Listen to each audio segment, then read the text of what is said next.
আমরা যারা খুব ছোটোবেলায় বিয়ে করে ফেলেছি, হয়তো সেইভাবে ছোটোবেলাটাকে প্রথম দিকে মিস করিনি। ভেবেছি ছেলে মেয়ে হয়ে গেছে, খুব সুন্দর সুখী সংসার। এখন একটা সময়ের পর যখন 35 বছর বয়স হয়ে গেছে, তখন মনে হয় যে যদি ছোটোবেলায় ফিরে যাওয়া যেত সেই স্কুলের বন্ধুদের সঙ্গে, সেই একসঙ্গে ঝালমুড়ি খাওয়া বা একসঙ্গে গল্প করা। তখন মাথায় কোনো চিন্তা ছিল না, শুধু মনে হতো যে হ্যাঁ, পড়াশোনাটা করলেই হলো। আর এখন হাজারো দায়িত্ব। আমার বেশিরভাগ বন্ধুদেরই ছোট ছোট ছেলে মেয়ে, আবার কারোর হয়তো সন্তান হচ্ছে না। বিভিন্ন লোকের বিভিন্ন সমস্যা।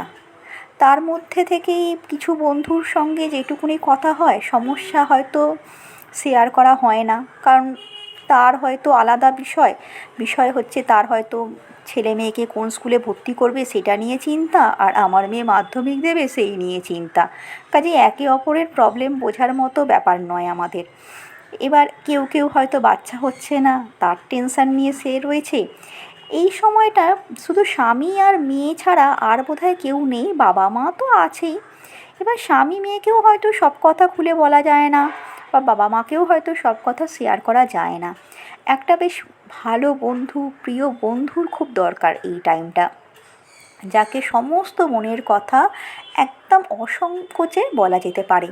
কিন্তু সত্যি কথা বলতে কি, এই বয়সটা এমনই, যে যার কাজে, যে যার দুনিয়ায়, যে যার মতো করে ব্যস্ত। কেউ জব নিয়ে ব্যস্ত, যে যার ছেলে মেয়ে নিয়ে ব্যস্ত।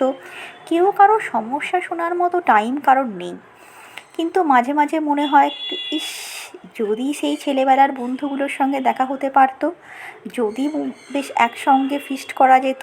এই যে ডিসেম্বর মাস আসছে, যদি একসঙ্গে গল্প করা যেত মন খুলে, কতই না ভালো হতো।